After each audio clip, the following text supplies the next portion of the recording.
here we go. There's so much to talk about, man. I took a day off on Sunday, which was like the big mistake. And then my wife had this like crazy honeydew list and I just fell back. And then all of a sudden, this stuff was just falling out of the sky with all this news. So my man Cody and I are going to get into it. I'm going to cover the new addition to Judon, injuries, X going to the Colts, and then just kind of talk about the narrative push that I'm hearing. It's really coming down on McDaniel all across the media now. And this is going to be a huge success if he turns it around, or just going to kind of steamroll and snowball if he doesn't. And then I'm going to get into the roster, going into what Cody and I think and what you guys think about this roster. And there's a lot to go over. And it's still uncertain. I still think we need another week.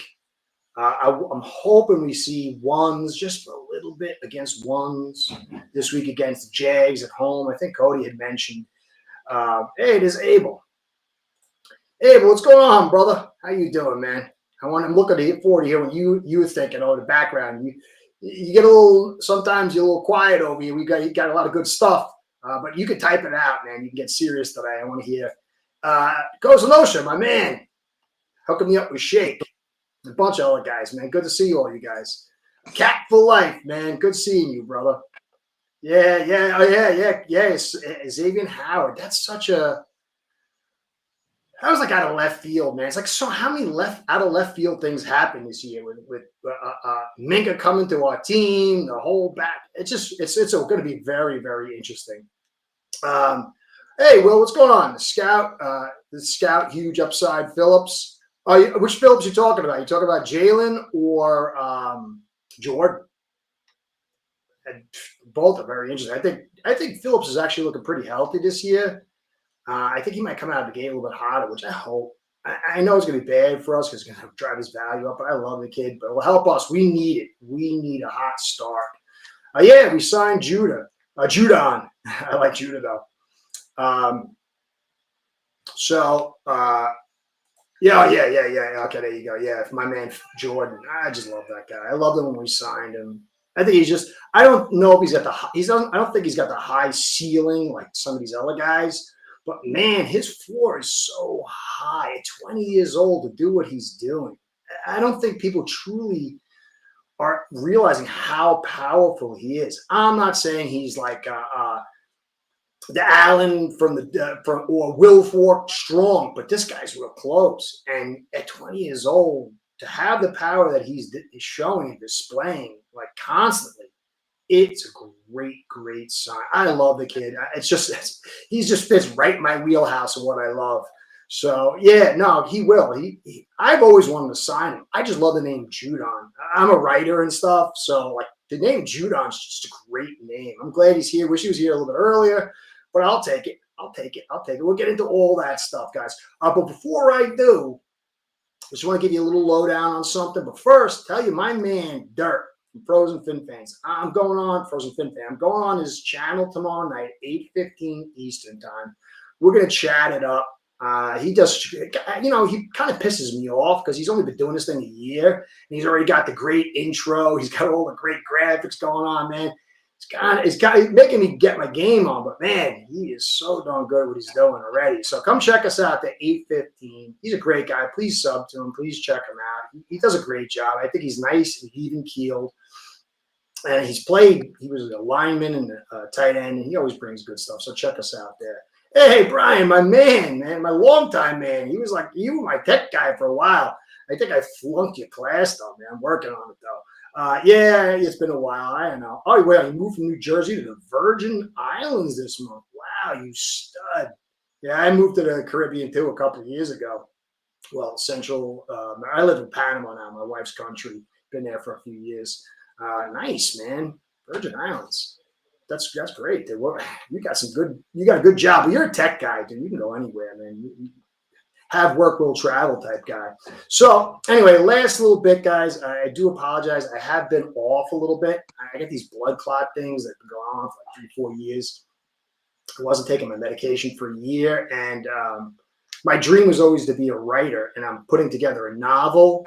So I wrote I had 20,000 words. I'm up to 70,000 words, highly edited. So I've been doing all the stuff I've been doing here and then doing that. And I think that's what drove me to these blood clots and stuff. So my game's off the last 2 weeks, but it's going to be on. I'm back 100%, just about done my second edit on it. So I'll have more focus and more sleep and stuff. So I should have got some stuff out today and yesterday, but I've just been a little bit slow. Yeah, New York. So people get confused because basically I'm a Long Islander, which means you have like the Bostonian accent filtered in there and then other things too. But my family's from the boroughs and they migrated from the boroughs. My uncle, who was kind of like the white George Jefferson dry cleaners, he became real rich and he moved out of the boroughs, and then the rest of the family kind of followed out. So I got borough in me talk. I got Bostonian filtration from Long Island, and my accent's all screwed up. But yeah, New York, Queens, and then Long Island. So that's the whole deal. Yeah, I got a crazy accent. Anyway, my man Cody, let's get into it. New addition, Judon. The guy is 33 years old. He had some real good numbers. I've got to check to see what those numbers are. Super talent, man. He was really good with the Ravens, and he was pretty good with the Patriots. But he's a leader. Guy's still got loads of talent. I don't know what the factors were from last year. I got to start going over some Falcons film to see, well, how was it generated? But this guy still got stuff in the tank. He's a strong guy. He's a violent guy. I think he brings what we kind of need.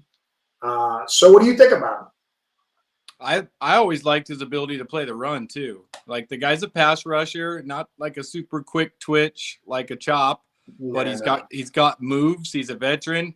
He knows how to get to the quarterback. However, he's got to do it. But I really liked him in the run game. I like having an edge setter who can. It's like that dual tight end. You know, it becomes a real advantage when you can do both with a guy. And he, in my opinion, I guess he's older, so I gotta wait and see. But a couple of 3-4 years ago, he's definitely the best edge setter on our team as our edge rushers. And we're all worried. Does this mean someone's hurt? We're concocting. Yeah. Does this mean we're trading for a corner because Bonner's out and we're gonna trade Phillip? Like, who knows? But he's a solid veteran, and it feels like anytime we've gotten any kind of an injuries or we see a need in camp, I said this last week, we're real responsive and we're not breaking the bank. They're all smart signings, but we're not our cornerback room. Boy, we want something, but we are throwing stones out there every turn. Every week we're picking up somebody new. And if this is because of no injuries and we just really want to keep that edge group, nice. that would be really nice. So yeah, no Giants fan. My family's from Tampa, and I'm an old guy, so this was during the 70s. And so my family's a football family, and a lot of them come from New York and then Florida, Tampa. So that was the perfect season, all the Super Bowls. So it kind of filtered up. And my favorite cousin, he was a Dolphins fan, and so I went with the Dolphins. So no Giants, but I'm grateful. I'm sort of like a pseudo Giant fan because they saved our perfect season, man. I remember that last play I hid. My wife said, "Where are you going?" I said, "I can't watch this play. I just can't. I can't." And I ran off into the back room. I'm like, "Just tell me what happened."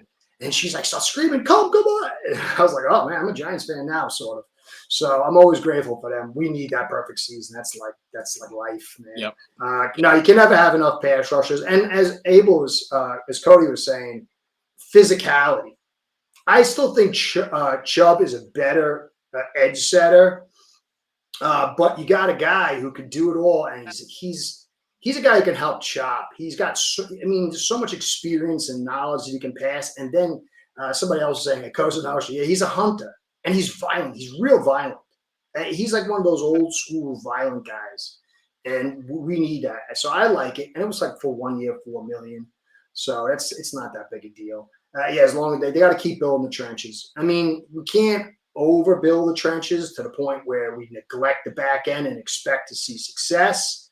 But for long-term prognostication and setting up the season And I think Weaver can do a lot with Judon, bringing him in, using him as a tool, along with the rest of these guys, giving guys rests, putting them in the best situation for themselves. I'm happy for it. I can't complain about it at all. Some are saying Judon signing might be tied to a trade coming later. Who do you think they would trade for, though? Who would they? Would they trade one of our edges, Phillips? That's the rumor, kind of, that, yeah, Jalen might be on the block. Well, look, the reality is that we're not keeping Phillips if he has a good season, and if he gets injured, he's not really worth much. And so it would break my heart because I think I'm more invested in him than any player since Wake. And I like our players, don't get me wrong, but there's something about a guy who's a good guy who really tries to do things the right way that touches my childlike heart. It's like you have a love of the person, whether it's real or it's imagined, that really makes this game more than just X's and O's and bodies smashing around. And there's just something about him that really has me. So I would be not happy to see him go from a personal standpoint, but it's better to do it a year early than a year late. It's way better to do it a year early than a year late. So that would really suck. But if you can get a corner or a good pick, the long-term setup would be much better because you're not keeping him. You're not putting a franchise tag on him. And then you run the risk if he gets injured again, you ain't get jacked. I didn't even think about that. So thank you guys for the information. I like watching Dolphins play too. Don't get 53 cuts. Yeah, no, there's guys we can pick up. There's guys but good cornerbacks, unless they're older, don't usually get shake off too much offensive linemen. But you might be able to find somebody, and maybe a team that has a guy that they're thinking about cutting who's got some talent, maybe a little bit younger. They're like, all right, let's flip him for Phillips or something, maybe a pick or something. So that would be very interesting. Dolphins could be the 85. Yeah, they could. They got the front. No secondary, though. But I don't know about no. I don't want to say no just yet because there's a lot of things you can do from a schematic standpoint when you got Minka over the top. Definitely concerning about the second safety. Definitely a little concerning about the cornerback group. Anybody got any information on Bonner? He's got the handy, right? Yeah, he's out he's going to go on IR, I think, and miss the first 4 games of the week. I mean, it's tough from a conceptual standpoint because people feeling like he was starting to catch on, but he really hasn't contributed too much. But it does suck, And well, I wouldn't say no just yet. So listen, you can get. If you look at the two philosophies, I'm gonna try to keep it concise. I didn't see it go too far. But when you have heavy man coverage, it's very hard to find those guys late in the rounds. But when you play more zone, you're looking for intellectual guys that are disciplined, guys that can work in smaller space. And there's an opportunity to find guys and get guys to do better in that setting. Because they're not asked to do as much. So I won't say no secondary yet, but I'm not going to be saying we do have it. But there is ways to mitigate all that stuff. Last thing, with talk of McDaniel Rosenhaus about Waller likely being ready to start. Yeah, that's another crazy one. Waller. I don't know. I'm hoping he's ready because I think he could do something. Oh, man, best podcast. I don't know about the best, but I hope it's a good one. I'm trying to do my best for you guys. You guys really do a great – I mean, you guys have been supporting me for years. I'm very grateful. So, Kajusta, we signed him for Effetti or Infidi, and he's on IR. And then we signed Kajusta. Now he's on IR. I don't know. I'm still concerned about that backup tackle role. And Jackson doesn't float my boat. I'm not going to say he's bueno, and then he's always injured. So that's definitely a concern for me. Now, Achan and Sealer, ding. My man Cody, my people here in the comment section, give me your lowdown. I don't know. I can't parse through McDaniel's talk. It just, I mean, in some ways it's good because it just keeps everything ethereal. But we got 18 days to week 1. Is anybody feeling anything with them? I think they're going to make it, but will they be 100%? My man Cody, talk to me, man. Talk to me. Yeah, well, at least it's DT and running back where we have somebody who can play week 1 if God forbid. It sounds like it's nothing serious and they're going to be Mhm. ready. You just got to read between the lines and listen the next few weeks here, but I'm not going to worry about anything until we get closer to a week Yeah. out. I'm going to really start looking at stuff a week out, but right now, you just got to hope. But HN is a stud, man. We need him. We need him in the pass game. We need him. We got running backs, but it would hurt to lose those 2 week 1. But I think we're going to get him. I think we'll be all right. Yeah, Walker and Judon are desperate signings. Or I think you mean Waller. Judon's not illogical, I don't think. For the No, he makes price, yeah, it. that makes sense. The Smart. Waller one is a big roll of the dice because you traded for him. I don't.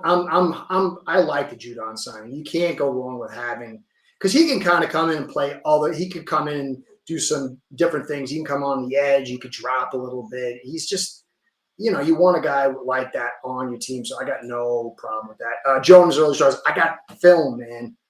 I'm going to be doing it tomorrow. I'm going to do a no BS study on Jonah, and I'm not going to say for me. I'm seeing some of the things, his strengths that I like, but not to the degree I was hoping just yet.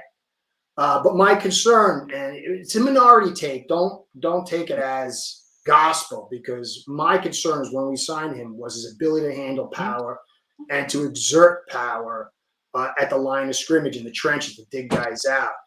I'm not seeing it. I'm seeing him a little susceptible to it. I don't think it's a long-term, like, oh, he's going to this, because there's signs. There's a couple plays I'll show you in No BS where he gets into the guy and he gets stalled, but then he drives him out. And so I've got to go parse through it. But my overall initial instinct, which could be wrong, is he's a young guy. He's moving to the other side. I think somebody else I saw say that. He's coming off a different foot. I can't quantify it, but I am seeing a susceptibility to power. And it's not, I'm not saying it's long-term. I'm not saying it can't be corrected. I still don't fully understand it. Why? I've got to sit down and just have like a pot or two of coffee and just go over the tape and try to add my mind in on one run through the film and then let my gut talk on the next one. I'm a little uncertain why, but I'm not concerned yet. But we got to see good signs of growth because he's struggling. He is struggling. And it could be a mental thing too, because he's coming into the NFL. He's transitioning out of tackle. He's going to another side, and he could be tentative. And you want to think, there's an old saying that repetition creates instinct, and then your instinct acts. And you don't want to think. You want to have done all your thinking, so it's turned to instinct. And I don't know if that's happened yet. So I'm going to get into it tomorrow and tonight, actually, right after this, and we're working on the film. My wife just had the honey-do list from hell today. I was like, I understand. It was really fair, but it was a lot. So I'm going to dig into it right after this. Hey, the man Greek, man. Guys, got to check his channel out, too. He's doing a great job. He's trying to do something different. He's trying to be a tale teller and kind of go with a mythic approach. So definitely check him out too. He's a great guy. He's really helped me out with my thumbs. He's putting some stuff. Hey, Barry, what's going on? Just got off starting from the beginning. What's up, man? I'm there. I'm getting there. I'm trying to process all this. It feels like right now as a Dolphin fan, Cody, I'll get you there. I have a tendency to fixate, and then just all this stuff comes together. And we've added all these pieces, and there's all this stuff that's happening. It's like a whirlwind when you're really trying to parse out because it's a new team with so many things. This is the hardest season for me to accurately say because I reset all my evaluations every year, no matter how I feel. And it's just a storm right now because there's so many pieces coming in. There's so much uncertainty with the injury, and there's so much new stuff happening. So I'm processing it. I think we still got it. Yeah, I think we do too. But we don't know Jack Jones, Hilton, and Duck. That's going to be our core right now, especially for the first 4 weeks. Hey, brother Bluto, man, what's going on, man? I got to get back to doing some more AFC East stuff on the Patriots. I don't think he's an answer. So you know this. If you're a guy like Weaver who can think what appears to be tactically and strategically, and you've got a little bit of youth in there and a little bit uncertain, especially if we're moving off Phillips, like some people are saying, you've got a guy who's got experience. You know he's not going to wet the bed in a big moment. You've got a guy who can fill some of the physical needs, and you're paying a penny for him. So I have no problem with it. I don't think he's the answer, but in a platoon duty with a guy like Weaver who can kind of move him around and put him in the right situations. Because if you look at Chop, we're not certain how he's going to do in the run game. We know he can rush the quarterback. So by bringing Judon in, it kind of extends the need to keep him in on certain downs, especially in red zone. It's going to be critical for this Dolphins team to be effective and powerful in the red zone to make sure they're threes instead of sevens. And so I think he does that. Not an answer, but a piece of the puzzle, and a nice one. So power, movement skills, we'll see. We'll see. But it's not really about will he, because I think he's going to be something. It's when and what's the process. Because McDaniel's under a heavy, and this is going to bleed into my other thing. Cody, I need you to talk here, man, because I'm going to keep going. I'm a whirlwind of just thought right now. So you've been listening to all this stuff. How many people are saying that McDaniel's dead? He's overrated. It seems like every show that I'm on, it's kind of like the tenor. I like the guys, what they're saying, but he's just not the guy, and he might end up doing it someplace else on the second one. Am I wrong, or is that a heavy talk that's going on right now? It's heavy. There's a lot of negativity around the Dolphins right now, and it is very bad for Mike and a lot of the lights. And a lot of Twitter's already wanted them gone for a while, but I just think people see someone struggling and they just want to get out ahead of it and go, yeah, this isn't going to work out. Let me go out there and I'll tell you this isn't going to work out. Here's my evaluation. And it's like you're just seeing things go bad and kind of listening to everybody else and just jumping on it. When really, if you just look at what's going on this year, if you want to say same old Dolphins because we have the same GM and the same coach and quarterback from the last few years, whatever, almost this roster turned over. It turned over in a big way, and it turned over it just felt different this offseason. It felt like we stopped taking crazy pills a little bit. And when the draft came around, it was a coherent draft. We were happy with it.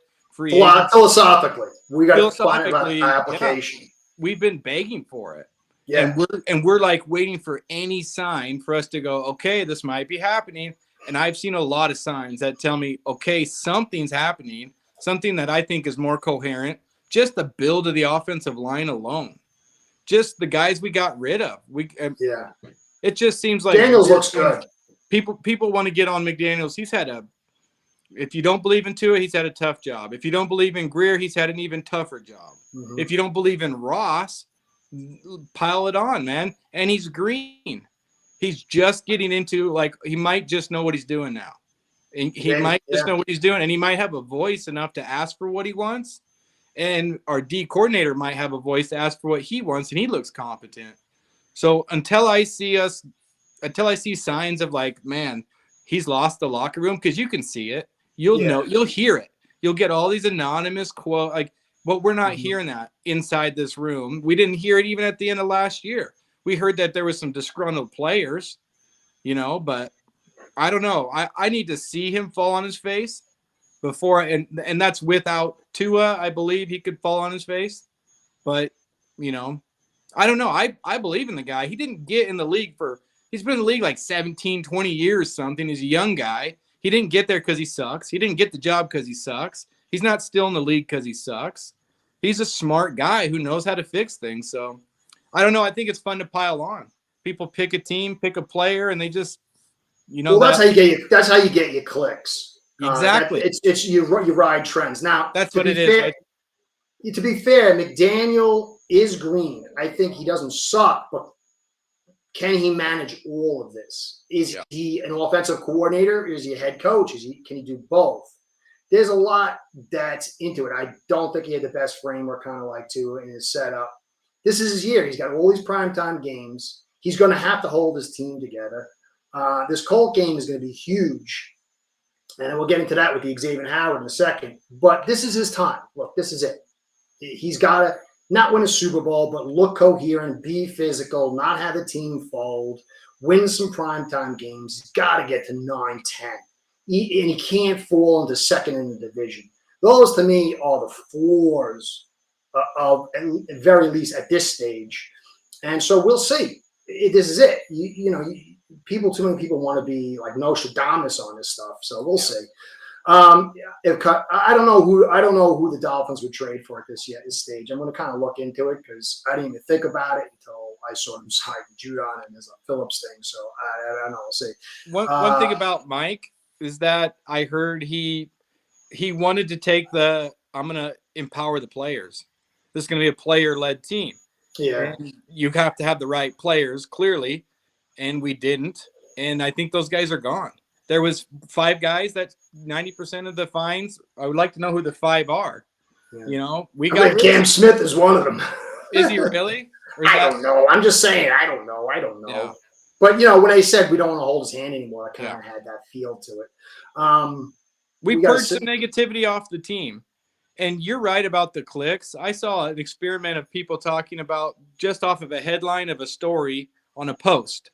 If the headline says something like, go ahead and continue doing something, this is actually healthy, no one reads it. But if it says something like, whoa, here's a negative thing about this food option or a negative thing about this, it just gets circulated that's human nature, but it's also the way we've wired the algorithm, Mm-hmm. Overhype, overhopium, or over negativity. That's the grasp. I don't know about. I got to check him out. Luma. I don't even know who he is, man. Who is he? Is he Samoan? He better be Samoan. Why not? I don't even know who he is. I got to check him out. Sorry, I'm not really much of the NFC guy. I got to get into him more. I've been so focused on the AFC. He's better. He's special teams. Hey, my man, Darius. You got to check Darius's channel out too. That guy knows ball. Yeah, he does. He's great. He taught me a ton. Go check his channel out. Sod, studying offense and defense. Check him out. He's really good. He taught me a ton. He played Division I. He's got a little ESPN portrait, so check him out. And also, if you can see my little thing down there. Subscribe to me and like to as well. All right, so we'll get into it. Let's see. I'm trying to catch up. I'm really far down. Oh man, all these comments. I love all these comments. I'm sorry, guys. I got to cut into it though. If you want, it's a really good comment. Just repost it. Now X, we got the Colts week 1. I thought that Jones would be more detrimental to our chance to succeed than Richardson. Richardson doesn't seem like he's going to start, but I was watching Jones. There's something with that guy. He's got like this weird eye imbalance, and he does really good for like a drive, and then the next one he goes full retard. So it's just like a roulette wheel with him. But we got X. Can you believe X is coming back? That's crazy. And he's the exact kind of guy we do not want on our team right now, and not just because of age and health. It's because of everything else. That him and Tyreek Hill were best buddies. They were sitting by each other the whole time during that Hard Knocks. So Ramsey was probably sitting with him too, Yep. Well, you know what it is, Mick Rack. You gotta understand. You're an older guy like me. We saw success. A lot of these fans, 20 years. If you're like 30 years old or under, you maybe saw one playoff win, and so those. It's like, a guy in a desert who hasn't had any water, and all of a sudden he sees a cow pissing, man. He's like dying of starvation, starting to thirst, and he just like freaking laps it up because it's like, I'm dying. And that's kind of like where a lot of Dolphins fans are. They're so desperate. It's a bad situation to eval. And so I can understand it, especially if you're not really studying the team and you're not really super knowledgeable on the game, or, you're not really putting your heart into it. So it's very easy to follow along. I wasn't really on that ride, but I don't know. We'll see. This is the year. Greer's like, Greer's. I don't want to talk about Greer. Notice how Greer's not on the hot seat. It's old McDaniel. It seems like the same thing every year. The guy's made of Teflon, man. So X to me, I think, can still play. I think he can be. They're going to play him at safety. How are they going to play him? I don't think he can go man unless. I thought he got stem cell injections after he hurt his knee the first time. He came back and he had an amazing season. I think it was Defensive Player of the Year. So he might have gone off for a year and gone to Europe or South America, got some stem cells. So I don't know. And it's week 1, so he's not going to be super dinged up. So we'll see. But it's not good for us because he kind of knows the team, and the guy is a playmaker. Yeah. I'm not saying he's going to flip the table, but the last thing I want is to lose on a pick by Howard and return for a touchdown or ending the game or something. That's just not really happy. That's not happy times. So we got rid of that stuff. We got rid of the Colts game. I'll get into that towards the end, but I want to get into the roster. So we saw Ewers really wet. I mean, it was bad. It was bad type stuff.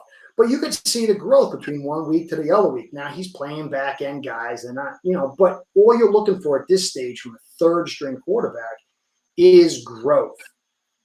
Does that mean it's going to cap off at this or it's going to get better? All you can want in week 2 of preseason is that growth. Zach Wilson, to me, he can kind of manage it, but I don't think he's ever going to be the guy that they're telling us he think it's going to be. He's just not accurate. There's just something that off with him. But if he can manage a game or a drive or two, he's shown he could do some stuff. I still am a little confused about why we signed him. But the quarterback situation, obviously with Tua, I still think Tua could play. I think that he's not going to carry you with his legs. He's not going to take deep outs.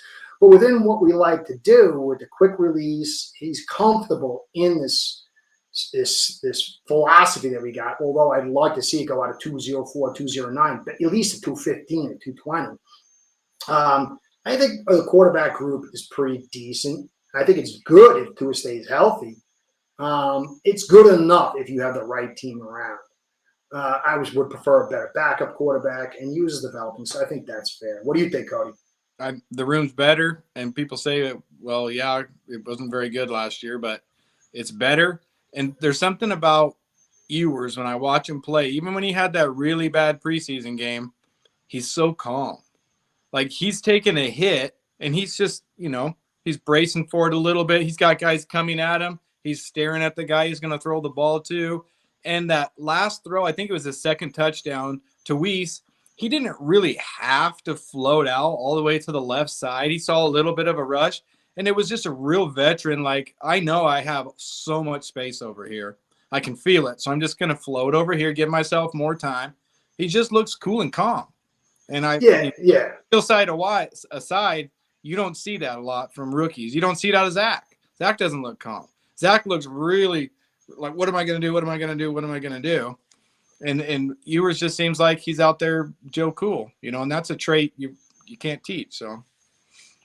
No, and look, he's a 7th round pick. If you got a solid backup out of him, or even a guy who could be a solid emergency quarterback for the next couple of years, that's still a win. Anything more than that is so gravy. It's so gravy.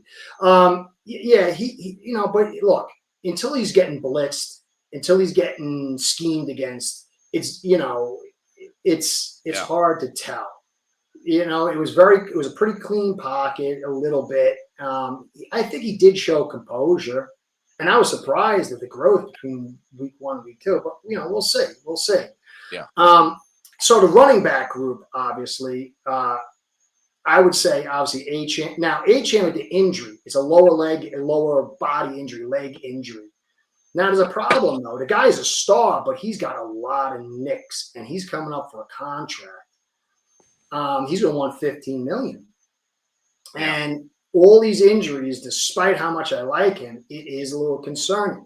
It's got to be. There's too many. He's a smaller guy. I still think they should move him into like a Hill type role where he's catching more. He's not getting in the scrum because he's got to stay healthy. He's getting ready to be poised for that free agent money. This year, he'll do good. He hasn't really missed a lot of time. It's been a game or two here or there. So I love him, what he can do, which is can he stay healthy? Ollie looks good if there's enough yards before contact. Madison was down for the season. I liked his add-on, but he's not here. Now, the interesting part is Wright, and Wright is concerning me a little bit. His pass blocking. Something's going on with Wright. Yeah, his pass. It's hard because he's a guy that you'd want very good yard. Well, not very good. Good yards before contact between the tackles. That's where he'll feast, and we've struggled with that. He picked up that first down. It was like 4 inches to go, and he got 8 inches. But really, I don't think he'd be fine with the right blocking. It's the fumbling and it's the missed pass blocks. If he can't pass block, that is one of the reasons why he was pulled out last year. And now if you add in the fumbling problem, we spent 2 fourths on him, and it is getting a little concerning. So this running back group, it does have potential, but Ali and Wright are really at their best inside between the tackles with decent yards before contact. And I'm not sure if we're going to be able to get that right now. It's all based on Jonah, what he's going to do. Now, good news for us on that side, Paul is doing phenomenal.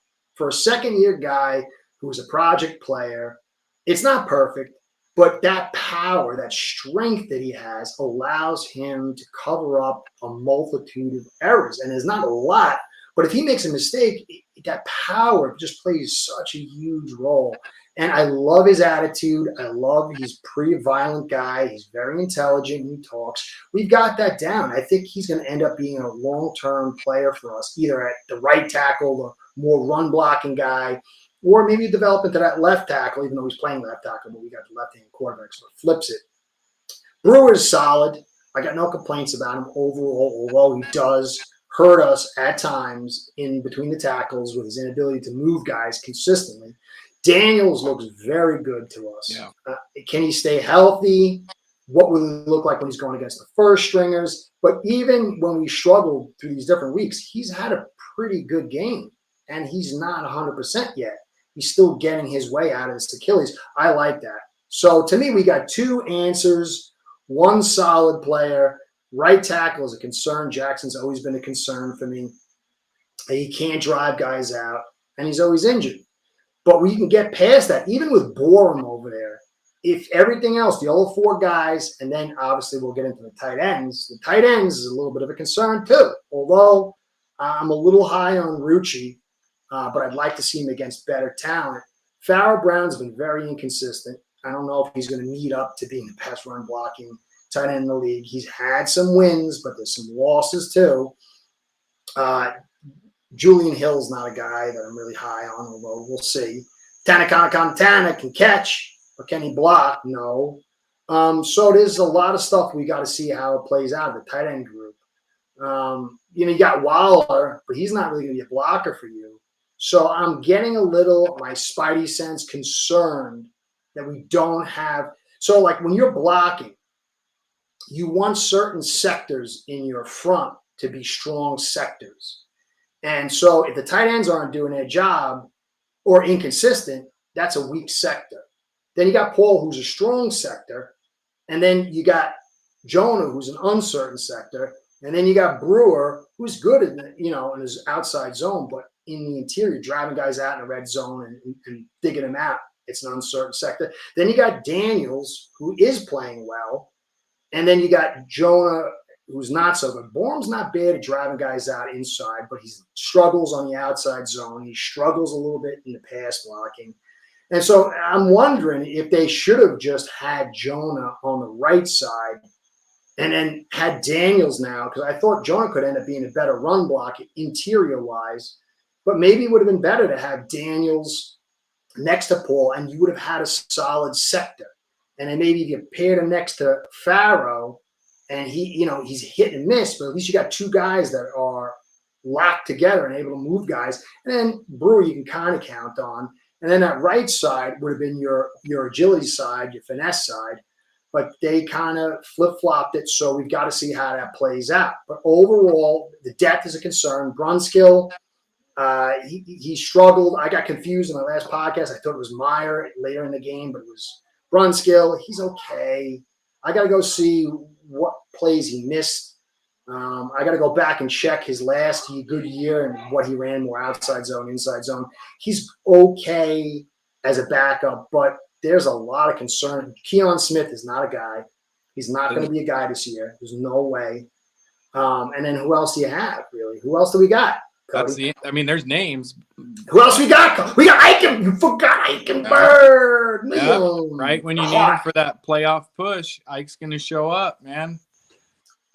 Heavy feet Ike, man.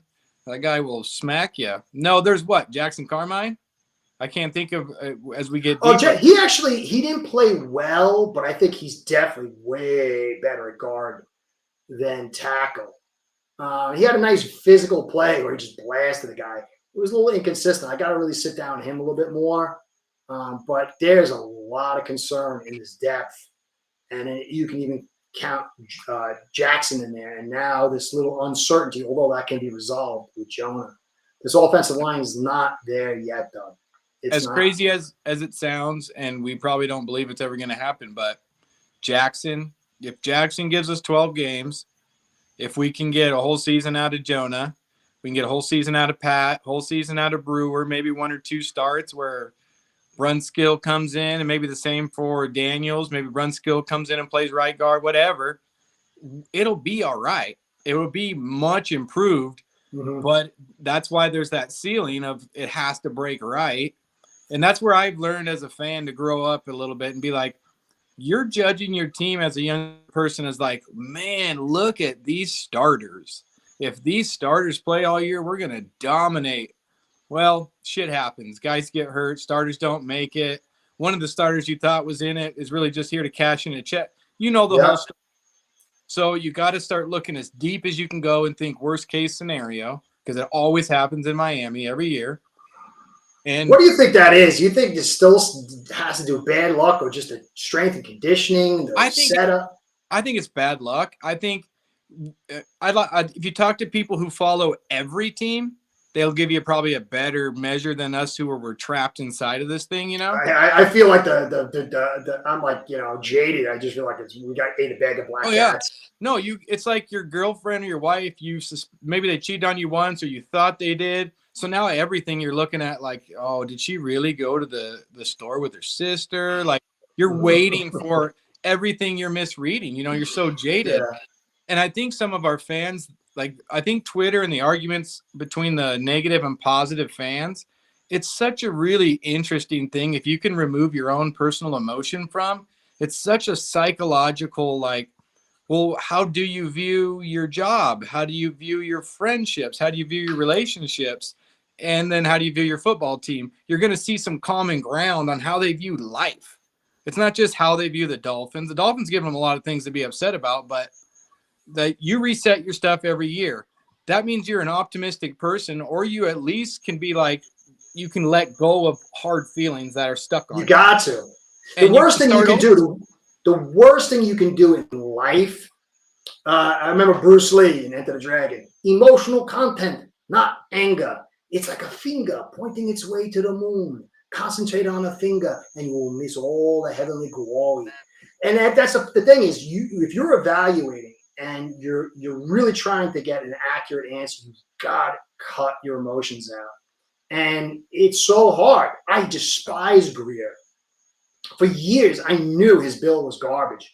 But if I go in and just say that, then I'm taking prejudice or past evaluations and putting on something that could totally morph. And then I'm screwing myself because I look like a jackass and I'm feeding bad information. You've got to just cut all emotion out and just deal in your logic and compartmentalize. That's how the CIA does it. That's all these shadow companies, agencies do it. They compartmentalize everything so nobody knows, and so they just focus on that. They don't know to build the bomb that's going to kill the world, and that's how you have to do it. And it's very difficult because I love this team, but you can't make a good decision on emotion. That's how people lose money in the cryptos. They lose money in the stock market or do whatever.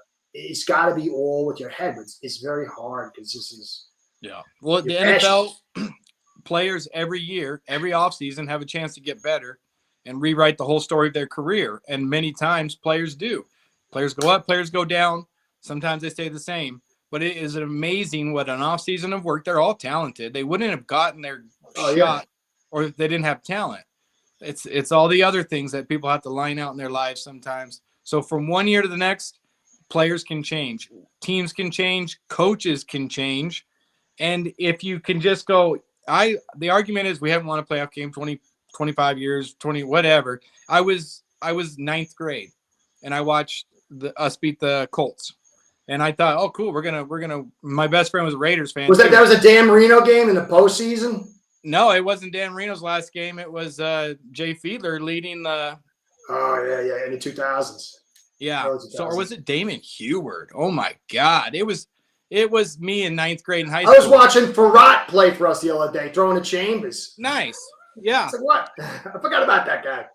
But people who are a Dolphin fan who hate their team and hate the coach and hate I get it. You've been through a lot, but McDaniel's been here. This is his fourth year. This McDaniel's hasn't lost a quarter century worth of seasons for us. He's actually gone to the playoffs 2 out of 3, and he's actually put up a pretty damn good offense in both of those years, and that's what we brought him over to do. Tua hasn't missed the playoffs for 25 years, not won a playoff game for 25 years. Tua hasn't had a losing season on his starts in his entire life. That's an ALF stat. Going back to high school, Tua's never had a losing. And people go, oh, is that all you want is a winning season and a playoff berth? You know what? A lot of really great teams do this.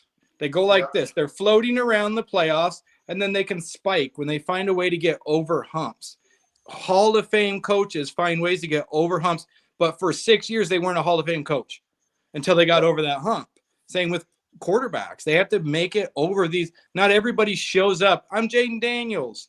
I'm not everybody shows up doing that. It's a journey, and some people can enjoy the journey. Some people can look back at that Chargers game a couple of years ago when Tua hit that deep ball to Tyreek, first game of the season. That can make you could love that feeling. Or you could be, oh, wait till the playoff. Let's see if this team does it in the playoff. You just missed an incredible game because you're waiting to see your team prove it in the playoff. I get it, though. That's the way you want to. I totally get it. That's like I got my brain split in half.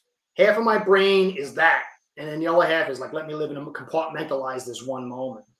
Yeah. The journey, man. A football season, if you win at the end, that's great. But if you were a nihilist the entire season, you just missed 17 games of something you could have enjoyed. I don't know. That's the way I prefer to enjoy it. But I'm trying to be a realist also. So. Well, the thing is, it's like this game is about fun.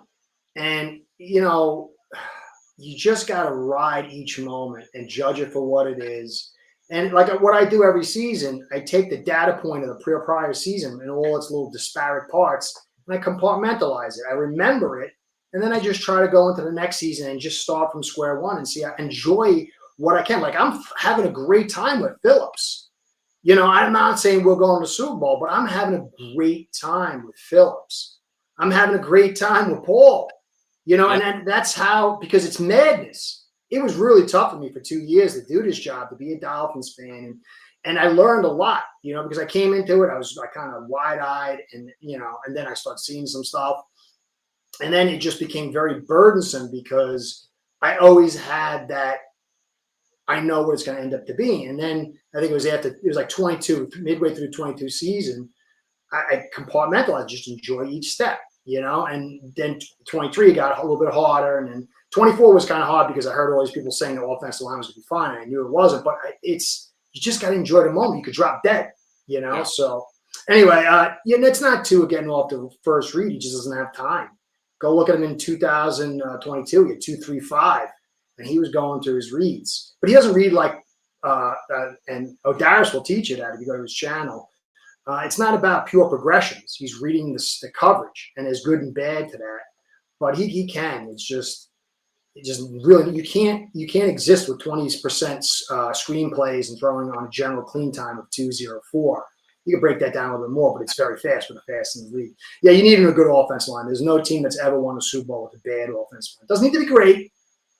It can be average with depth and have the right parts around it. I think Tampa's, when they won the Super Bowl, Gruden wasn't great. It was pretty good. Defense was unbelievable. But they had enough parts, and they had, a generational intellect head coach. So last part, then we'll get into the defense receiving group. If you want to be happy, hey, Richard, what's going on? Because has been a team when it was just a dream, years of mediocrity. Yeah. Well, look, you had terrible years. Shula came in, turned it into the dream. Then he had some great years, pulling together, went to 2 Super Bowls in the 80s, and then it fell apart because he wasn't as good a GM. And I think maybe he got a little distracted. And Marino's talent kind of let him coast a little bit. But those last few years, weren't so hot. 92, 90 was good. But, it's hard. It's really hard. But Daniels had a very nice build. And Daniels can move. And they've got him doing all kinds of stuff. But,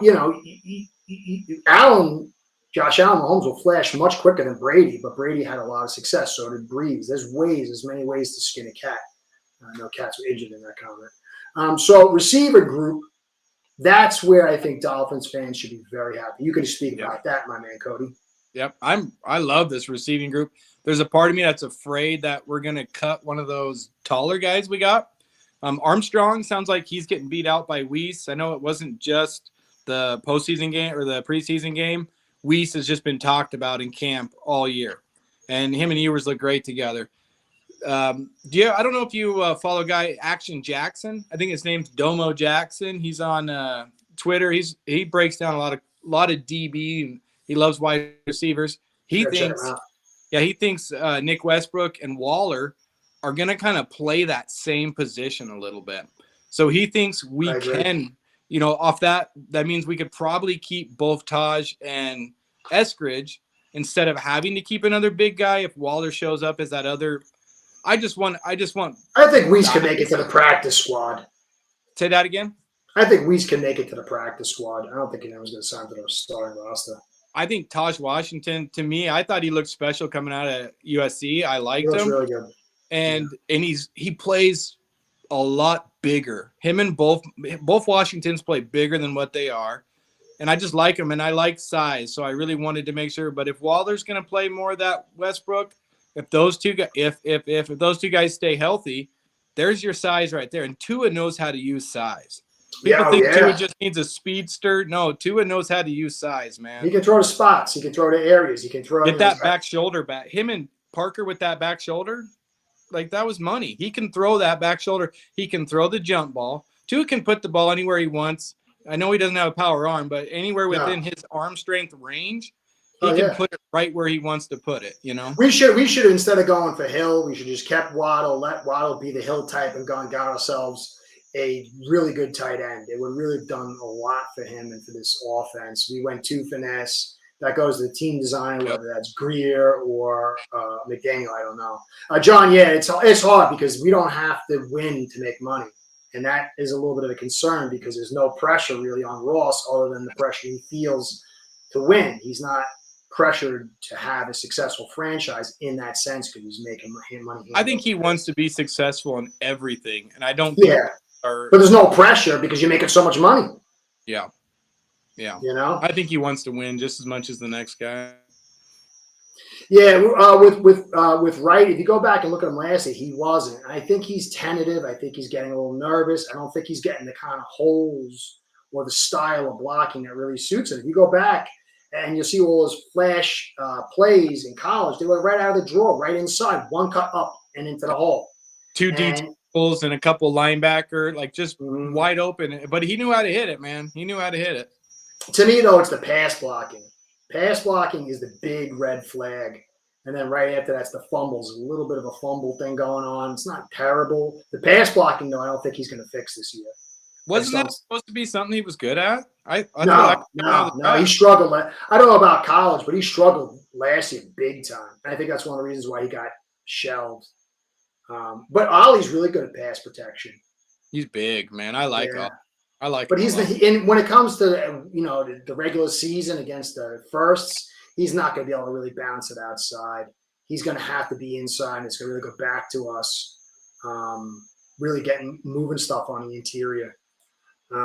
Bills canceling the season yet, all right? Yeah, Allen hasn't even played yet. Bills are cooked. It's over. It's over, man.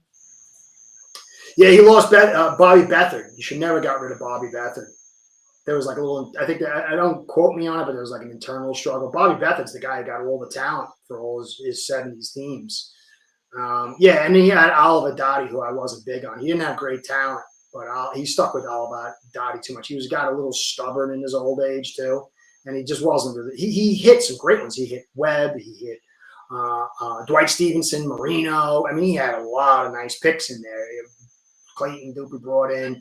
But overall, you go look, it was almost like a Greer draft in a lot of ways, where there's a lot of high point talent, and there's a few years where he totally missed and he wasn't hitting enough of the mid round stuff. Cox was a nice find. Cox was a really nice find. So for me, the receiving group, it is a little overstuffed on the Smurf receivers. Maybe you can somehow move off Hill, because the problem is that none of them. I thought Taj and Malik showed a little bit in pass blocking, and so did Waddle. Hill's not really that guy, but when you got Hill's the same as Waddle, the Washingtons are the same as each other. Westbrook is the different piece of the puzzle. Yeah. He can block. And Eskridge is a nice little bit there too. He's got a little something different to the table. But there's a general theme. I think we're too tight in that theme. We're overstuffed in that theme. But I don't want to get rid of Taj, and certainly not Malik. I think we're in a little bit of a pickle there in the sense that keeping all these guys is going to be a little tough. I think you're going to have to let the Armstrong and the Whites see if they can make the practice squad, because Eskridge is doing a lot for you. He was just in a different realm than all the guys last week versus the Lions. You could tell he's a player. Yeah. And you can't get rid of Westbrook. He's the only different model that you got. Can't move off Waddle. You can't really move off Hill unless you're trading. I can release him.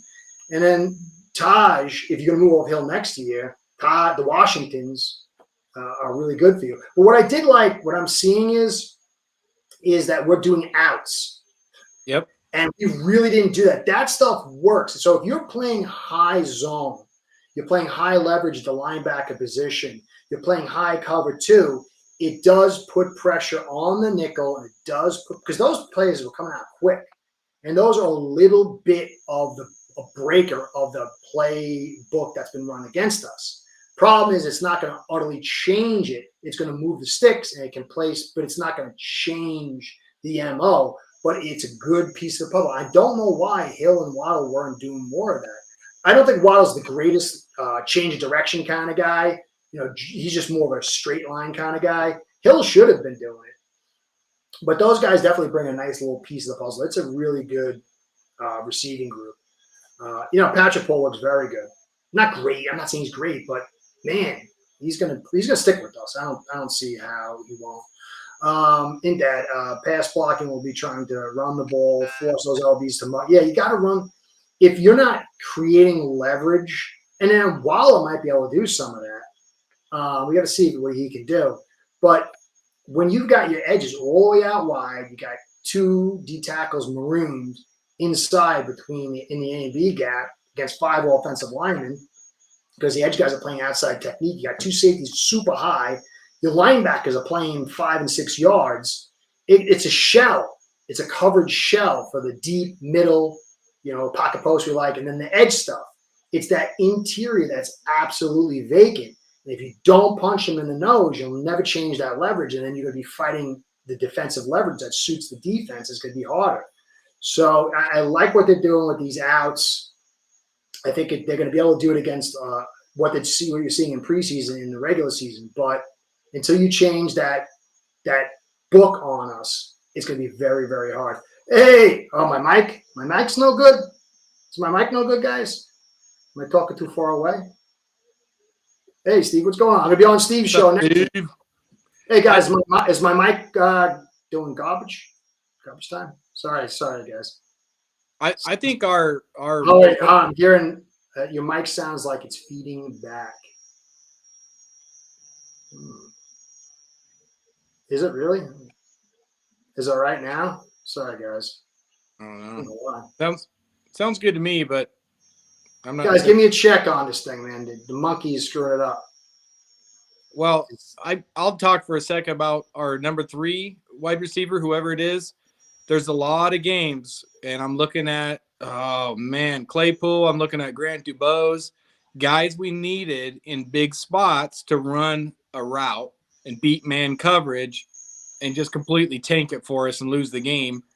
We need a number 3, whether it's Taj or Malik, that can beat man coverage, get open underneath when we're playing the umbrella. We wanted Odell to be that guy. We tried to fill that role with so many different guys. And right now, the Washington boys can beat man coverage. Those guys can get open, especially Taj. So I think we got little guys, but they can beat man on 3rd and 3 when we really need it. And they're pulling all their coverage to Hill and Waddle, you know? Yeah, I agree. I think that's the thing that we're going to have to go into 11 personnel, and then we're going to have to manage the pass blocking with limited and run the football, more importantly, with less big guys. But I do like Westbrook's ability to block. I think that, he's can be a guy that, and who was it that I saw the other day? Oh, man, I can't remember right now.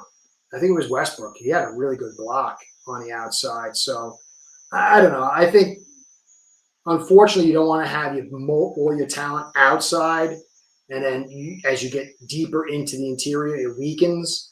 But this is a really good group of receivers that either A, we can trade for value, look to the future, or lean on this season to get us in our position. Now, defense, it's getting a little late, guys. I didn't realize how long it went on. Break down the defense there for us. Let's start with the safety group.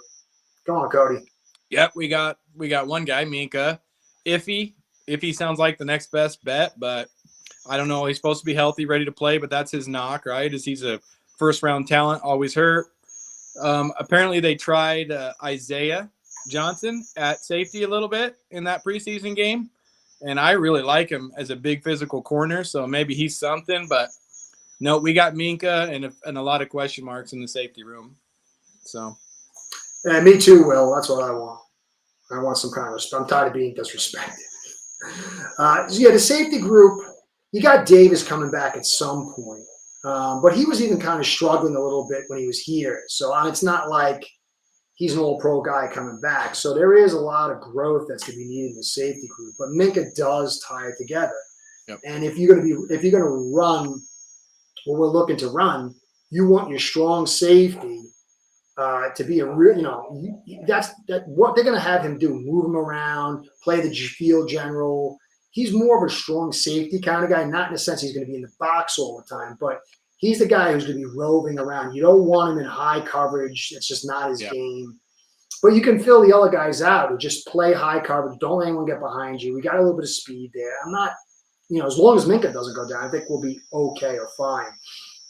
Cornerback group, though, Duck is doing okay. He's good in the run game.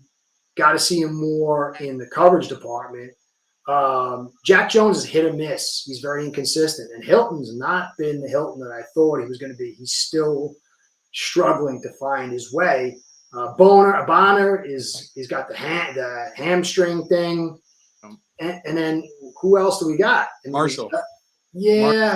I'm not. They're going to force him. They're going to force him into the role, whether he succeeds or not, I think. So we might hear a lot of praise about Marshall coming out from the team as we get closer to the season, but we need him. We need that guy to play well, man. We need him. Yeah, there's a couple plays that I saw where he would. I gotta sit down with O'Darius. O'Darius, man, one day can we just sit down one time, maybe do a little breakdown? You can break down Marshall for me, because I watched him, and maybe just the way I was taught back in the day. But there's this one back pedal. He was so sloppy in his back pedal, and it was an outbreak, and he just I don't know, his feet weren't really with him. He didn't burst out, and it was a quick out, like an 8-yard out, and it was so easy to complete. And that's my concern with him. The same thing with Cam Smith. Not saying he's Cam Smith. Cam Smith was fast, but he just didn't have the lower body dexterity.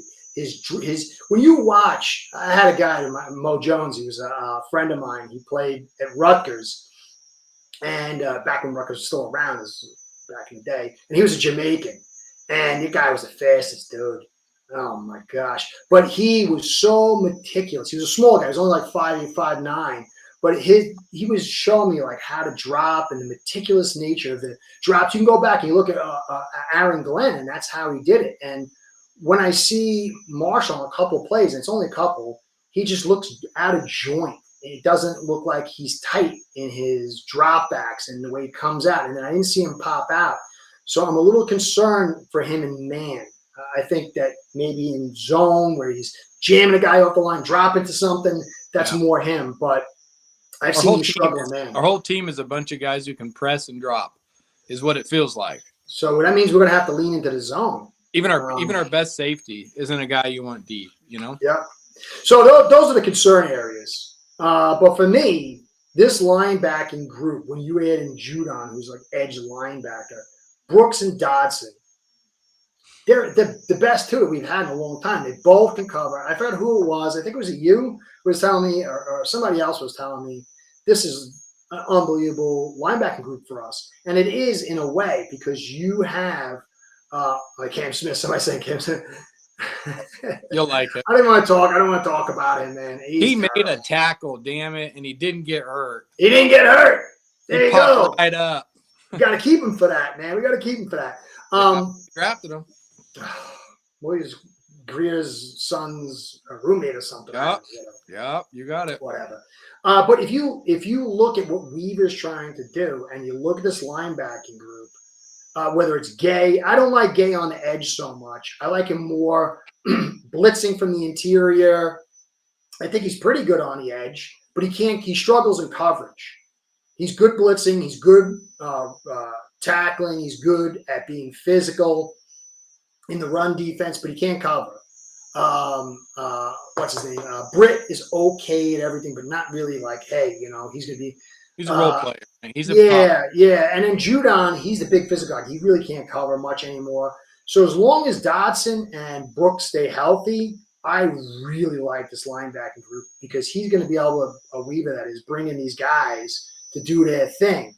But if Dodson or Brooks goes down and we have to rely on one of these guys to cover, I'm very concerned. But what about Asante? Eugene Asante's looked pretty good in the preseason. I know it's preseason, but he's just a player. Yeah, I mean, he could be. There's a guy, I forgot who it was. He's on the Lions, and he was like, he's a back-end guy, linebacker, and they're signing him. He's making it 53. And there's a guy, too, over on the Bills. I can't remember his name. He's a backup linebacker, and he's looking pretty good. And he looks like he could be, a piece for them. So you can find those guys, but it's very hard. And the special team's a little different right now. That kickoff, you have to wait until he gets the ball. So you need guys who can run down the field. It's a little different right now. You need guys with some speed who can get down the field. I don't really understand exactly how to excel on a kickoff when you have to stop the return. All I know is you're going to need speed. If you have guys that can't move right now, I don't think it's going to work like before. Because those guys could get head starts. They could get going. Now they're just sitting around waiting, and they're just sitting there staring, waiting for the receiver to catch the ball, the returner, and they got to get down. Yeah, it's weird. It might. I don't even pay attention to special teams. I did when I played. I had to, but I don't. Really, but it's just a weird thing now. It's weird. Watch. You're like, I don't think speed's as big now. It's more about size for a lot of these guys. So? Well, short area quickness because you're not running down the field. You got to get into your guy, hold him, get off him in a quick burst, and then get to your guy. But you're not running down the length of the field. Yeah. So I think there's more an onus on being a good athlete. Short area quickness, I guess. Yeah. And strength and not get turned and blown out. You need to be able to move around. You need to be able to move a little bit. Yeah. But I don't know. What about Kamara? I think he might be getting cut if you sign Judon. I think he got a concussion. Yeah, but how can you keep Judon, Phillips, Chubb, Grayson, Cam Good? Yeah. I think Cam was already ahead of him. Because he can play special teams. So yeah. I don't really like Cam Good that much, though. I mean, as a starter. But how many of these guys can you keep? Player. I think Kamara might end up getting cut or something because unless they're moving off Phillips, it's going to be very tough. Grayson, who's the yellow guy? I like the yellow dude, too, that they brought back on the Grayson league. Murphy? You're talking about Grayson Murphy? Yeah. Apparently, he can only rush. The guys I'm listening to that really have been breaking down his stuff say he's a pass rusher. and a damn good one. But everything else Miami keeps asking him to do, he's not doing well. He's not good in coverage. Setting the edge is a little risky, but if you just let him loose, he's a guy who can get to the quarterback real well. I think it was Mr. Ack, or we go M-Rack. I don't know what we're going with. Yeah, M-Rack. Saying Judon's like sixth pass rusher on the team. Like maybe Murphy can rush the passer a little with more juice than Judon, but everything else about Judon is so much better than what Grayson Murphy can do. It's not just about being an edge guy, getting to the quarterback. You have so many different jobs. I don't think Murphy's gonna make it. You know, you need bigger guys that can play multiple roles. Judon said, "Hey, I'm probably the last guy making this roster out of the edge. Maybe one more guy when you sign Judon. You let a lot of those edge guys know. Sorry, buddy, you didn't impress." Yeah. So if you go from that, you got Chop. Sorry, you got Chop. You got Chubb. You got Phillips. Maybe unless we move on, Judon. I think Cam Good makes the team. Just from the special team standpoint. Quentin Bell might make the team. Quentin Bell. Yeah, that's the only guy I was thinking about. Yeah. So, but then you get to the interior, and it's Sealer. You got Sealer. I like Grant. I think Grant's doing a really good job. Yeah. I think he's still struggling a little bit in the run game. There was one where he got the guy. It was a run, and he got off him a little bit late. He managed to tackle him. It was a first down. But I think he's a year or two away from being a guy who's going to hold that spot and then get off him quick enough to make the tackle before the down. But he's playing really well. And then you got Phillips. I think Phillips just fills a huge need for us. I loved him when we first signed him. He's just dominating. I mean, he's a 20-year-old guy, and I know the backups and stuff like that, but he's dominating them. Rep after rep. You just put your eyes on him and go, all right, let's see if they can move him. Let's see if they can even move him. And if they do move him, it comes to a stop pretty damn quick. Like, in his stance, he looks like a sumo freaking wrestler with his stance. He's so natural, so low. He's not holding like a Pierce, because he's not there yet. Pierce was bigger, but at 20 years old, he still could put on another 10 pounds and get stronger as the years advance. But what he's doing at this age, it's special from a power standpoint. He's a wrestler. Yeah, and he's a boxer too. When he fights off that double team, it looks like he's just throwing one guy out of the way, shifting his body immediately right into another power zone to get right up to the. He just looks like he knows how to move his body around. He's a trench warrior, natural. I think because he's a 5th round pick. He's a Van Ginkel, a new Van Ginkel, as far as. Well, let's let him go in a few years, then, huh? Oh, let's not say that. Minnesota, enjoy Jordan Phillips here. Now, Kat, if we follow the Ravens formula, it's 5 guys on the D line. They keep like 3D tackles and then like 2 DN type characters. So usually they keep 5 defensive linemen, and then they go more for the edge guys because they like their blitzing, they like their confusion. Rotation. Yeah, and so I think we'll end up keeping 6 edges. But it does sort of complicate it with Sealer, who has a knee, if he's not able to play. I think he will, but I don't like him coming in at 95% with a knee, because that could then turn to something else. But we have Biggers. I'm not big on Benito Jones, but he plays a role because he's huge. But Phillips, Grant, and Sealer are very nice pieces for us. So I don't think we have too much problems at that, unless Sealer's not in, because he's the big daddy go juice. Yeah. And but I Biggers, he's okay, but he can move around, and he can do the blocking on the kicks. Yeah. Trying to remember who a D tackle we had for a little while there. I think he went to Cleveland. He used to put his big old fat paw up, and he just had a knack for blocking kicks. God, remember who he was. He was on our team for a while and went to Cleveland, but I can't remember his name. I think I know. Yeah, I think Biggers is that kind of a dude.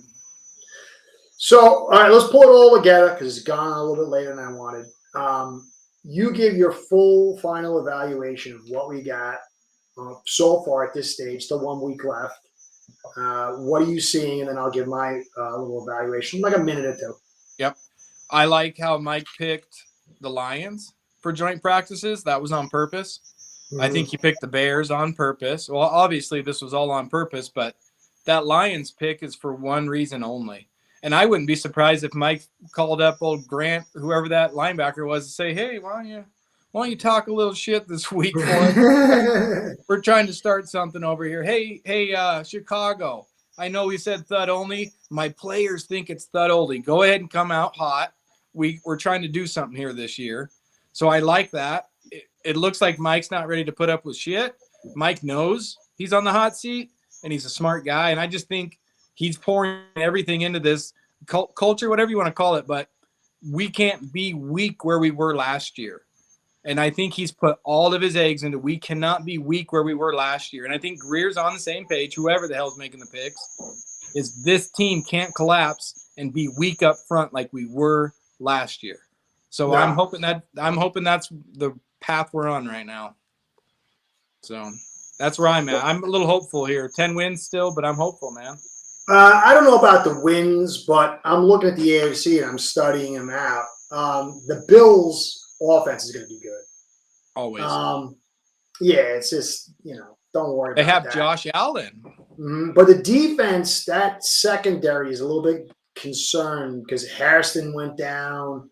It's going to be very interesting to see how that plays out. There is some weaknesses in that secondary unless they develop a little bit more. I'm seeing stuff that they've got a ways to go.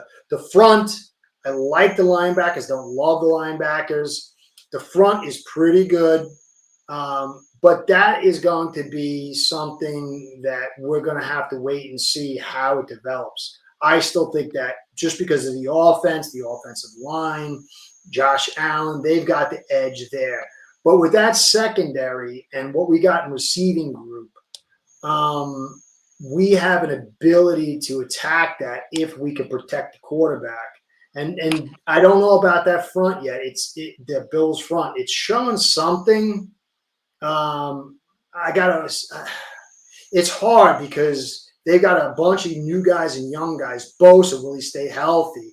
Rousseau is a real stud. Daquan is not what Daquan used to be. Still can play. Oliver can play. I like the guy they signed in the third round, but he's looking a little stiff for me. I thought he was going to be a good player. He might be a little bit of a slow developer. They got the guy last year. There was a rookie. He's developing a little bit. And then I got the two guys in this draft. I haven't studied them enough. They're doing okay. So they're going to be a defense, I think, that's going to take a little time to grow. I think we'll get them at a good time in that week 3 unless they make substantial growth. I'm not saying we're going to win. I most likely think we're probably going to lose. But there is opportunity. And when you look at the Patriots, that defense is pretty good. I like it. But they still got Gonzalez injured. And the offensive line is a big, big question mark. Campbell's been up and down. I've been studying him because he's just the most intriguing pick, I think, of the season because of his short shoulders, narrow shoulders, and short arms. He had a really good game this week in preseason. I can't remember if he played Giants or something. I can't remember. But he did really well, and he's been hot and cold. The Patriots fans are very concerned about him. I don't know if he's going to. Chris Kaufman, who I respect a ton, was saying he's a guard. I still saw things that he could be that tackle, but that's an iffy. And then they're struggling at their center position. Morgan Moses hasn't had a good preseason. He was injured really bad last year. He's older. They invested in him. So their offensive line is going to be a key. I think May's pretty good. He's been a little up and down. He can still do some stuff. I like his trajectory. The tight end group is pretty good. The receiving group. But there is some that offensive line is going to match up with our D front with all these guys. And that could be the thing that tells us we've got to come in second in division. We've got to take 2 games from them. We've got to take 2 games from the Jets, regardless. You pencil we might lose both games to the Bills. Maybe we keep it close. If we win one, that'd be great. But you've got to take all 4 of those games. And then you look at the Jets, and Fields just not looking good. Their offensive line's violent, though. They are able to run the football. They're going to run the football. Defense is looking better. Their run stop's looking better. Glenn's got them together. But if Fields is just so unidimensional, I don't know. We could put us. I was a little concerned because if Fields can play like a 7, with that offensive line's looking like, that run game and that defense, we're going to have a tough time with him. But if he's playing like a 5, which is what I'm seeing from him, although he had some flashes in the last preseason game, I saw some confidence. He got the ball out when he hit back foot hit. But if they're playing like a 5, then I think they're going to be in trouble. And that's what we got to do. We've got to beat these 2 teams and then take our shot against the Bills and then see how it plays out. But for this team, we've got issues on the offensive line. We've got issues of digging guys out in the middle. Tight end department is still a hit or miss. Hopefully Rucci steps up for us. Receiving group is stacked. Quarterback, I still think can play, but there's the injury issue, and you don't want Wilson long term, and you don't want Ewers long term. Defensively, the front, I think, is going to be excellent with the linebacking group tying it again together with Minka in the back. But then the peripheral pieces around that are concerning up to this point. So all these teams, whether it's the Bills and that secondary gelling, whether it's the offensive line of the Patriots, what's that going to be? And then obviously with the Jets, can they stay healthy on that offensive line, and can Fields step up? And then us with this offensive line interior and the secondary, there is just stuff that you can't evaluate without guessing at this stage. And so I think we're in the hunt for something. I don't think we're in the hunt for the division. You never know. Anything's possible. I do think that we're behind unless that Bills defense flounders hard. Because we almost beat them last year because that Bills defense floundered hard, and then Allen had like a turnover inside. Ramsey picked it off. But the Patriots, I think the heart of that team is the offensive line. They were 32nd last year. They're going to have to at least get to 20th range to be challenging to us. Although they got some good running backs, and there is some spots on our offensive line that could be good. And then the Jets. So I think there's opportunity for us. We are very thin. A few injuries in the wrong spots. Offensive line, cornerback, Minka, safety. It would be devastating for us. So, but if not, we'll see. I think we're in the mix for at least second in the division. It's going to take something. We've got to see how all 4 of these teams play out, and it's not there yet. Week 1 against the Colts is a must-win. Then we get home on the burning sun against the Patriots. I think we'll win there. Then we go against the Bills, and that's going to be a tough one, probably a loss. Then we come back and we play, the Panthers? Then we play the Jets. I think we can win that one at home. But it's at 7:15 tonight. But if Fields is playing like a 5, we'll win. That game against Carolina is going to be a tough one, and against the Chargers. So we've got to win those first 2 games. We have to, and beat the Jets. And at 3-3 or better, I think that we can hold on to the season possibly. But it's nothing certain at this stage. The future's uncertain. Doesn't Tua just destroy under 500 teams? That's his knock. That's what he's always in big win games. He can't play, but he can. Don't you have to be pretty damn good to destroy every under 500 team? Well, it's to be fair, when you got Hill and Waddle, that's ridiculous. And then you got Tua who can make that happen. Tua is a good quarterback. If you had built right, he would have been a better quarterback. But yeah, guy can play. I don't understand how people could say he can't. I mean, I could see him saying, "Hey, he's not 5. He's not even top 10. Maybe he's not a guy to take the game over." But the guy could. You don't put points up like that. Yards like that. You don't do what he does if you suck. Yeah. So that's my overall evaluation, guys. I went on a little bit too long. I'm sorry. I was yapping. Hope you enjoyed. I appreciate all you guys coming in. Hope my evaluation, I'm going to dial it in this week. I'm going to get the no BS to you out tomorrow, and then some other stuff. So that's it. Cody, wrap it up. I talked a lot. Yeah. Hey, thanks for everybody coming in the chat. I know Costa Nostra and my man Emrak, they had a really good discussion. Guess what, guys? Come back next Monday, and we'll do the same thing here. You're good, Cody. I gotta hire you, man. Abel, get on here, bro. You got some good stuff to say, man. He said let's do a 53 cut down episode and talk who's going to make the 53. That's a good idea. That's gonna be interesting. I hope they don't trade Phillips, but I hope they do. It's really weird. I hope. Hey, Garrett, man. I love Garrett. Garrett's my man. He's my long time. Hey, Garrett, what are you doing tonight? Go ahead. Thanks for stopping by. Brett Grimes' brother, isn't it? Yeah. Look alike. Yeah, they do. Look exactly. Twins. So anyway, guys, I appreciate it. I get more coverage to you. I'm getting healthier, and then I'll get it out to you this week. Just hang tight. Understand that all these teams in the AFC are in sort of the same predicament, with the Bills having obviously Allen, which is the total wild card. But just hold tight. This week will be an interesting week, injuries, and see how these other teams are doing. Anyway, Curtis and Cody saying thanks. Don't forget to like, subscribe, and comment, and all that fun stuff. Check me out tomorrow on Frozen Fin Fans Podcast, 8:15, and Steve Moore. I'm going to be with him next week, probably on Tuesday. Appreciate everything. Also, I'm with George on Finn's Faithful, I think Wednesday. Check me out there. I appreciate everything. Yeah, I love George. I love George and Jason, man. They're just great guys. I'm grateful for them. Anyway, guys, Cody and Curtis saying, be well, go Fins. Curtis and Cody out. Thank you, everybody. Fins up.